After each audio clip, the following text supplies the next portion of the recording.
Hi, welcome to Kashmir diaries. Kashmir ഡയറീസിലെ അവസാനത്തെ എപ്പിസോഡായ നമ്മുടെ ദാൽ ലേക്കും ഹൗസ് ബോട്ടും പിന്നെ ശ്രീനഗറിലെ കാഴ്ചകളുമാണ് ഈ എപ്പിസോഡിൽ കാണിക്കാൻ പോകുന്നത്. ഇപ്പോൾ നമ്മൾ കഴിഞ്ഞ എപ്പിസോഡിലുണ്ടായിരുന്നത് ട്യുലിപ്പ് ഗാർഡനാണ് നമ്മൾ കണ്ടിരുന്നത്. ട്യുലിപ്പ് ഗാർഡൻ്റെ കാഴ്ചകൾ കണ്ടതിന് ശേഷം ഞങ്ങൾ നിഷാന്ത് പാർക്കിലേക്കാണ് പോയത്. നിഷാന്ത് പാർക്ക് എന്ന് പറയുന്നത് പണ്ടത്തെ മുഗൾ രാജാക്കന്മാരുടെ ഒരു കാലത്തുണ്ടാക്കിയ ഒരു പാർക്കാണ്.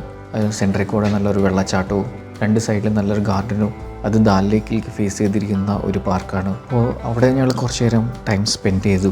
അതിൻ്റെ നല്ല രസകരമായ സ്ട്രക്ചേഴ്സ് അതൊക്കെയാണ് നിഷാന്ത് പാർക്കിൻ്റെ. നടുക്ക് വെള്ളച്ചാട്ടം, ആ വെള്ളച്ചാട്ടത്തിൽ നിറച്ചും ഫൗണ്ടൻസ് ആണ്. ഇത് ഐസ് ഉരുകി വരുന്ന വെള്ളമാണ് ഈ ഫൗണ്ടനിലേക്ക് എത്തുന്നത് മലകളിൽ നിന്ന്. അത് നേരെ ദാൽ ലേക്കിലേക്ക് ഒഴുകുകയാണ് ചെയ്യുന്നത്.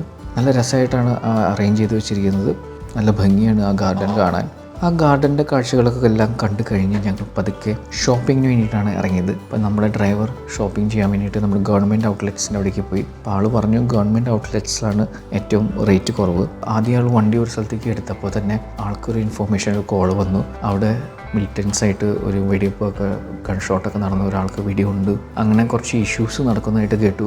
ആളപ്പോൾ തന്നെ വണ്ടി യൂ ടേൺ ചെയ്ത് വേറെ വഴിക്കാണ് ഞങ്ങളെ ഗവൺമെൻറ് ഔട്ട്ലെറ്റിലേക്ക് കൊണ്ടുപോയത്. അതാണ് കാശ്മീർ യാത്രയുടെ ഒരു നെഗറ്റീവ് പാർട്ട്. ഇതാണ്, കുറച്ച് പ്രശ്നങ്ങൾ ഉണ്ടാവാൻ സാധ്യതയുണ്ട് നമ്മുടെ കോമൺ ഏരിയയിലൊക്കെ. പക്ഷേ ഞങ്ങൾക്ക് ഈ സംഭവം മാത്രമേ ഞങ്ങൾക്ക് ഒരു എഫക്റ്റ് ചെയ്തുള്ളൂ ഞങ്ങളുടെ യാത്രയ്ക്ക്. അങ്ങനെ ഞങ്ങൾ ഗവൺമെൻറ് ഔട്ട്ലെറ്റിലേക്ക് പതുക്കെ ഞങ്ങൾ നീങ്ങി. ഒരു ഗവൺമെൻറ് ഔട്ട്ലെറ്റിലേക്ക് കൊണ്ടുപോയി. അവിടെ പോയിട്ട് നമ്മുടെ കാശ്മീരിലെ പ്രത്യേകത എന്ന് പറയുന്നത് അവിടുത്തെ പഷ്മിന ഷോളാണ്. പഷ്മിന ഷോൾ എന്ന് പറയുന്നത് നല്ല ചൂട് നൽകുന്ന ഷോളാണ്. അതിൻ്റെ ഒപ്പം തന്നെ അതിന് ഭയങ്കര കട്ടി കുറവായിരിക്കും. കട്ടി കുറവെന്ന് പറഞ്ഞു കഴിഞ്ഞാൽ നമ്മുടെ വിരലിൻ്റെ മോതിരത്തിൻ്റെ ഉള്ളിൽ കൂടെ ആ വലിയ ഷോൾ കടന്ന് സിമ്പിളായിട്ട് പോരും. അത്രയ്ക്ക് കട്ടി കുറവാണ്. അതാണ് അതിൻ്റെ ഒരു പ്രൂഫ്.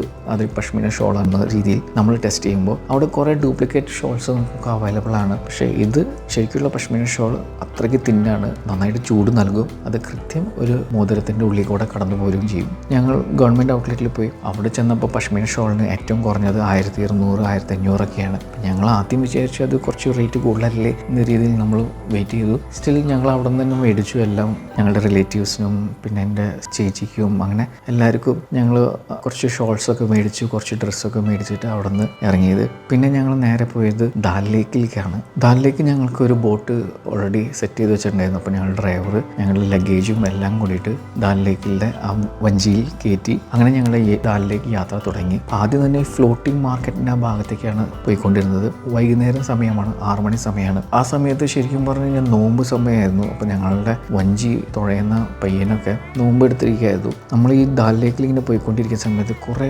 വഞ്ചിയിൽ കച്ചവടക്കാർ നമ്മുടെ അടുത്തേക്ക് വരും. ആദ്യം ഒരു ഫ്രൂട്ട് ബൗൾ വിൽക്കുന്ന ആൾ വന്നു. അപ്പോൾ ഞങ്ങളൊരു ഫ്രൂട്ട് ബൗൾ മേടിച്ചു. പിന്നെ കുറച്ച് പേര് ജ്വല്ലറീസ്, അവിടുത്തെ കാശ്മീരി ജ്വല്ലറീസ്, വാച്ചസൊക്കെ വിൽക്കുന്ന ആൾക്കാർ വരും. അങ്ങനെ പല പല കച്ചവടക്കാർ നമ്മുടെ വഞ്ചിയുടെ അടുത്തേക്ക് ഇങ്ങനെ പതുക്കെ ഒഴുകി വന്നിട്ട് കച്ചവടം നടത്താൻ തുടങ്ങും. അപ്പോൾ ഞങ്ങൾക്ക് കുറച്ച് കാര്യങ്ങളൊക്കെ ഭയങ്കര ഇൻട്രസ്റ്റഡ് ആയിട്ട് തോന്നി. അതൊക്കെ ഞങ്ങൾ മേടിച്ചു.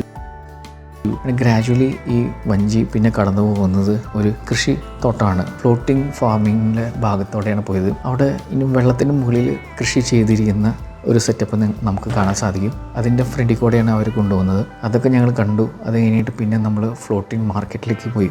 വെള്ളത്തിന് മുകളിൽ ഉണ്ടാക്കിയിരുന്ന ഒരു മാർക്കറ്റാണ്. അവിടെ ഞങ്ങൾ പതുക്കെ കയറി. ഞങ്ങൾക്കൊന്ന് ഷോപ്പിംഗ് ചെയ്യാനുണ്ടായില്ല, പക്ഷേ ജസ്റ്റ് ഞങ്ങളവിടെ ഇറങ്ങി ചുറ്റും ഒന്നൊക്കെ നോക്കി. അവിടെ കുറേ വഞ്ചികൾ വൈകുന്നേരം ആയതുകൊണ്ട് നല്ല രസമാണ് ആ വ്യൂ. സൺസെറ്റും കിട്ടുന്ന രീതിയിലാണ് വ്യൂ. ഞങ്ങൾ കുറേ നേരം വീഡിയോസൊക്കെ ഷൂട്ട് ചെയ്തു. അങ്ങനെ അവിടുത്തെ ഒരു ഷോപ്പിൽ കയറി. വൈഫ് മാത്രമേ കയറിയുള്ളൂ, ഞാൻ പുറത്തുനിന്ന് ഷൂട്ട് ചെയ്തുകൊണ്ടിരുന്നു. വൈഫ് കയറിയപ്പോൾ തന്നെ പറഞ്ഞു ഇവിടെ പഷ്മീന ഷോളിന് 6000 രൂപയൊക്കെയാണ്. അതേ അത്രയ്ക്ക് ഡിഫറൻസ് ഉണ്ട് ഗവൺമെൻറ് ഔട്ട്ലെറ്റിൽ നിന്നും നോർമൽ ഷോപ്പിൽ നിന്നും ഈ പഷ്മീന ഷോൾ. അപ്പോൾ നിങ്ങളെപ്പോഴും ഗവൺമെൻറ് ഔട്ട്ലെറ്റിൽ പോയിട്ട് മേടിക്കുകയാണെങ്കിൽ റേറ്റ് കുറവിൽ നിങ്ങൾക്ക് പഷ്മീന ഷോൾസ് കിട്ടും. അങ്ങനെ കുറച്ച് നേരം ഞങ്ങളവിടെ നിന്ന് ആസ്വദിച്ചതിന് ശേഷം ഞങ്ങൾ പതുക്കെ ദാൽ ലേക്കിലെ ഈ ഷിക്കാർ റൈഡ് നേരെ ഞങ്ങളെ കൊണ്ടുപോയത് ഹൗസ് ബോട്ടിൻ്റെ അടുത്തേക്കായിരുന്നു. അപ്പോൾ ഹൗസ് ബോട്ടിൻ്റെ കാര്യത്തിൽ ചെറിയ കൺഫ്യൂഷൻസൊക്കെ ഉണ്ടായിരുന്നു. അത് ഞങ്ങളുടെ ടൂർ മാനേജ്മെൻറ്റ് ടീമിന് പറ്റിയ ഒരു അബദ്ധമാണ്. ഡേറ്റ് മാറിപ്പോയി. അതിന് ഭയങ്കര ക്ലാഷസ് ആയിരുന്നു. ഒരു ദിവസം ഡിഫറൻസിലാണ് ഹൗസ് ബോട്ടൊക്കെ ബുക്ക് ചെയ്തിരുന്നത്. അതുകൊണ്ട് ഞങ്ങൾക്ക് കിട്ടിയ ഹൗസ് ബോട്ട് ചെറിയൊരു പഴക്കമേറിയ ഒരു ഹൗസ് ബോട്ടാണ് കിട്ടിയത്. അത് കുറേ പ്രോബ്ലംസ് ഞങ്ങൾക്ക് ഫേസ് ചെയ്തിരുന്നു. ഞങ്ങളത് കൺസേൺ റേസ് ചെയ്തിട്ടും ഞങ്ങൾക്ക് അതിന് പറ്റിയ സൊല്യൂഷനൊന്നും ഞങ്ങൾക്ക് കിട്ടിയില്ല. എന്നാലും ഞങ്ങൾക്ക് ഒരു പ്രശ്നമുള്ള ചെറിയൊരു പഴക്കമുള്ള ഒരു ഹൗസ് ബോട്ടാണ് ഞങ്ങൾക്ക് കിട്ടിയത്. എന്തായാലും ഞങ്ങളവിടെ ഹൗസ് ബോട്ടിൻ്റെ അവിടേക്ക് എത്തി. അത് ഹൗസ് ബോട്ടിനെ കണ്ടുപിടിക്കാനും പിന്നെ ഏതാണ് ഹൗസ് ബോട്ട് ഞങ്ങളുടെ നിന്ന് കണ്ടുപിടിക്കാനും ബുദ്ധിമുട്ടായിരുന്നു. അതിന് കുറച്ച് കൺഫ്യൂഷൻസ് ഉണ്ടായിരുന്നു. ലാസ്റ്റിൽ ഞങ്ങൾ സൺസെറ്റും രാത്രിയായിട്ടാണ് ഞങ്ങൾ ഹൗസ് ബോട്ടിൻ്റെ അടുത്തേക്ക് എത്തുന്നത്. സൺസെറ്റും കണ്ടു ഞങ്ങൾ ദാൽ ലേക്ക് ഷിക്കാർ റൈഡിൽ തന്നെ. അങ്ങനെ ഹൗസ് ബോട്ടുകൾക്കെല്ലാം നല്ല രസമായിട്ട് തിളങ്ങിയിരിക്കുന്ന ഏരിയയിലേക്കാണ് പോകുന്നത്. നമ്മളുടെ നാട്ടിലെ ഹൗസ് ബോട്ട് പോലെയല്ല, ഇതിലെ ഹൗസ് ബോട്ട് നീങ്ങില്ല. ബോട്ട് ജസ്റ്റ് കിട്ടിയിട്ടേക്കായിരിക്കും, ഒരു ആങ്കർ ചെയ്തിട്ടേക്കായിരിക്കും ഒരു സ്ഥലത്ത്. അതിന് മേലുള്ള ഹൗസിലാണ് നമ്മൾ താമസിക്കാൻ പോകുന്നത്. ഹൗസ് ബോട്ടിൻ്റെ സ്ട്രക്ചർ എന്ന് വെച്ചാൽ കുറേ ഹൗസ് ബോട്ടുകൾ ഒരുമിച്ച് ഒരു സ്ഥലത്ത് ആങ്കർ ചെയ്ത് വെച്ചേക്കായിരിക്കും. ഇപ്പം നമ്മൾ ആദ്യം തന്നെ ഹൗസ് ബോട്ടിൻ്റെ ഫ്രണ്ടിൽ തന്നെ ഒരു പഴയ രീതിയിൽ ഒരു കൊട്ടാരത്തിൻ്റെ ഒരു ഷേപ്പിലാണ് അവർ ഡിസൈൻ ചെയ്ത് വെച്ചിരിക്കുന്നുണ്ടാവുക. അതൊരു സിറ്റ് ഔട്ട് പോലത്തെ ഒരു സെറ്റപ്പ് ചെയ്തിട്ടുണ്ടാവും. നമ്മൾ അതിൻ്റെ ഉള്ളിലേക്ക് ഷൂ ഇട്ട് കയറാൻ പറ്റില്ല. അപ്പം നമുക്ക് അതിൻ്റേതായ ചെരുപ്പുകൾ നമ്മൾ കയ്യിൽ കരുതേണ്ടി വരും. അല്ലെങ്കിൽ അവരൊരു ചെരുപ്പ് തരും, നമ്മളത് മേടിക്കേണ്ടി വരും. അപ്പോൾ അതിനേക്കാളും പേര് നമ്മുടെ കയ്യിലൊരു ചെരുപ്പ് എപ്പോഴും കൺസിഡർ ചെയ്യണമെങ്കിൽ എപ്പോഴും നല്ലതാണ്. അപ്പോൾ ആദ്യം തന്നെ ഒരു വിസിറ്റിംഗ് റൂം പോലത്തെ ഒരു ഏരിയയാണ്, ഒരു ദർബാർ ഹോൾ പോലെ ഉള്ള സ്ഥലം. അവിടെ ചുറ്റും സോഫയും നല്ല കാർപ്പറ്റും നല്ല ഷാൻഡ്ലേഴ്സും കാശ്മീരിൻ്റെ കാര്യങ്ങളൊക്കെ പറയുന്ന കുറേ പെയിൻറ്റിങ്സും ഫോട്ടോസൊക്കെ അവിടെ ഹാങ് ചെയ്തിട്ടുണ്ടാവും. ഫുള്ള് വുഡൻ വെച്ച് വർക്കാണ്, നല്ല അടിപൊളി ഭംഗിയാണ്. അതിൻ്റെ കർട്ടൻസ് വർക്കും എല്ലാം ഒരു രാജകീയമായ ലുക്കാണ് നമുക്ക് കിട്ടുക. ആദ്യത്തെ റൂം വിസിറ്റിംഗ് റൂം. പിന്നെ ഉള്ളത് ഡൈനിങ് റൂമാണ്.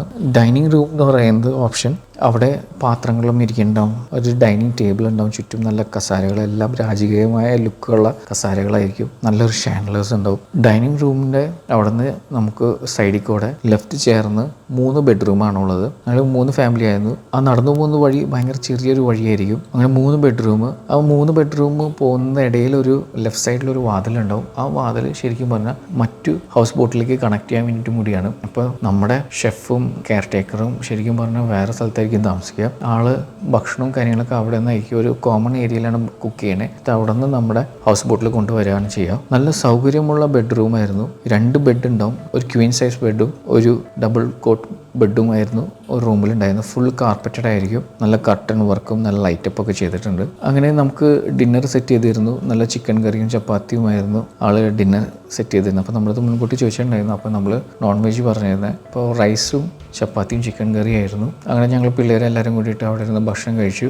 തിരക്കേടില്ലാത്തൊരു ഭക്ഷണമായിരുന്നു. ഇപ്പോൾ ഭക്ഷണം കഴിച്ച് ഞങ്ങൾ റെസ്റ്റ് ചെയ്ത് ഫ്രണ്ടിൽ നിൽക്കുന്ന സമയത്ത് അവിടെയും നമ്മുടെ ഹൗസ് ബോട്ടിലേക്ക് കച്ചവടക്കാർ വരും. എന്നിട്ട് വിസിറ്റിംഗ് റൂമിലേക്ക് വന്ന് ഈ ലേഡീസ് ഓർണമെൻറ്റ്സ് ആണ് കൂടുതൽ അവർ കച്ചവടം ചെയ്യുന്നത്. അപ്പോൾ അത് വന്ന് കാണിക്കും, നമുക്ക് ഇഷ്ടമുണ്ടെങ്കിൽ നമുക്കത് മേടിക്കാം. പിന്നെ അവിടെ ഒരു സ്പീക്കർ ഉണ്ടാവും, പാട്ടൊക്കെ വെച്ചിട്ടുണ്ടാവും. നമുക്ക് പാട്ടൊക്കെ കേട്ട് ആസ്വദിച്ചിങ്ങനെ ഇരിക്കാം. അധികം ലൗഡായിട്ട് വയ്ക്കാൻ പറ്റില്ല. ഞങ്ങൾ രാത്രി കുറച്ച് നേരം പുറത്ത് സിറ്റ് ഔട്ടിൽ ഞങ്ങൾ കുറച്ച് നേരം ഇരുന്നു. ആ രാത്രി ഇങ്ങനെ കുറച്ച് നേരം ഞങ്ങൾ ആസ്വദിച്ചു. പിറ്റേ ദിവസം രാവിലെ ഞങ്ങൾ പതുക്കെ പുറത്തിറങ്ങി ഹൗസ് ബോട്ടിൻ്റെ ലെവലൊക്കെ ചെക്ക് ചെയ്തു. അപ്പോഴാണ് ഞങ്ങൾക്ക് മനസ്സിലായത് ഞങ്ങളുടെ ഹൗസ് ബോട്ടാണ് ഏറ്റവും മോശം ഹൗസ് ബോട്ടുകൾ. കുറച്ച് കൺഫ്യൂഷൻസിലാണ് ഞങ്ങൾക്ക് ബുക്ക് ചെയ്ത് കിട്ടിയത്. ഒരു ഡേറ്റ് മാറിപ്പോയി. അപ്പോൾ ഞങ്ങളുടെ കോർഡിനേറ്റേഴ്സൊക്കെ ആ കാര്യത്തിൽ കുറച്ച് പ്രശ്നം കാണിച്ചിരുന്നു. ഇപ്പോൾ ഞങ്ങൾക്ക് കിട്ടിയ ഹൗസ് ബോട്ടിൻ്റെയൊക്കെ മേൽഭാഗം നിങ്ങൾക്ക് കാണാൻ പറ്റും, ഭയങ്കര മോശമാണ് അവസ്ഥ ബാക്കി ഹൗസ് ബോട്ടിൽ വെച്ച് കമ്പയർ ചെയ്യുമ്പോൾ. ഇപ്പോൾ എവിടെന്തോ ഉപയോഗിക്കാത്ത ഹൗസ് ബോട്ടാണ് അവർ നമുക്ക് തന്നത്. കുറച്ച് ആണിയൊക്കെ തള്ളി നിൽക്കുന്നുണ്ടായിരുന്നു, അതൊക്കെ എൻ്റെ കൈമ കുത്തി കയറിയിട്ടുണ്ടായിരുന്നു. പിന്നെ നിങ്ങൾക്ക് ഇതിൻ്റെ ഇടയിലുള്ള ഒരു വഴിയൊക്കെ കാണാം, ഈ ഹൗസ് ബോട്ടുകൾ തമ്മിൽ കണക്ട് ചെയ്യുന്ന വഴികളൊക്കെ. അങ്ങനെ കുറച്ച് നേരം ഞാൻ സൺറൈസിൻ്റെ ഒരു ടൈം ലാപ്സൊക്കെ എടുത്തു. ഞങ്ങൾ ബ്രേക്ക്ഫാസ്റ്റൊക്കെ അവിടെ നിന്ന് കഴിച്ചു. ചെറിയൊരു ബ്രേക്ക്ഫാസ്റ്റൊക്കെ ഉണ്ടായിരുന്നു. പിന്നെ അവിടുത്തെ കെയർ ടേക്കറിന് ഞങ്ങളൊരു ടിപ്പൊക്കെ കൊടുത്തു. ഞങ്ങൾക്ക് പിന്നെ ഒരു അൺഫോർച്ചുനേറ്റ്ലി കുറച്ച് പ്രശ്നം ഉണ്ടായിരുന്നു പറഞ്ഞാൽ കുട്ടികൾക്ക് കുറച്ച് ഹെൽത്ത് ഇഷ്യൂസ് കാണിച്ചിരുന്നു. അങ്ങനെ ഞങ്ങൾ ഹൗസ് ബോട്ട് യാത്രയിലാണ് നമ്മുടെ കാശ്മീർ യാത്ര അവസാനിക്കുന്നത്. ഹൗസ് ബോട്ടിൽ നിന്ന് രാവിലെ ഞങ്ങൾ ചെക്കൗട്ട് ചെയ്ത് ഞങ്ങൾ ഷിക്കാർ റൈഡ് യൂസ് ചെയ്തിട്ടാണ് പിന്നെ ഞങ്ങൾ കരയിലേക്ക് എത്തിക്കുന്നത്. കരയിൽ നിന്ന് പിന്നെ ഞങ്ങളുടെ ടാക്സി ഡ്രൈവർ വന്ന് ഞങ്ങളെ എയർപോർട്ടിലാക്കി. പിന്നെ ഞങ്ങൾ ജമ്മുന്ന് ഡൽഹിയിൽ നിന്ന് കൊച്ചി, അങ്ങനെ തിരിച്ച് ഞങ്ങൾ നാട്ടിലേക്ക് എത്തി. അപ്പോൾ ഇതായിരുന്നു ഞങ്ങളുടെ കാശ്മീർ യാത്രയുടെ സീരീസ്. അപ്പോൾ നിങ്ങൾക്ക് എന്തെങ്കിലും ഡൗട്ട്സ് ഉണ്ടെങ്കിൽ നിങ്ങൾക്ക് കമൻറ്റ് ബോക്സിൽ ചോദിക്കാം. എന്തെങ്കിലും ഇൻഫർമേഷൻ ഞാൻ മിസ്സാവുകയാണെങ്കിൽ ഫസ്റ്റ് കമൻറ്റായിട്ട് ഞാൻ പിൻ ചെയ്ത് വെക്കാം. So thank you for watching this video. നിങ്ങൾക്ക് ഈ വീഡിയോ ഇഷ്ടമാണെങ്കിൽ ലൈക്ക് ചെയ്യുക, ഷെയർ ചെയ്യുക, സബ്സ്ക്രൈബ് ചെയ്യുക. ഇനി അടുത്ത വീഡിയോയിൽ കാണാം. ബൈ.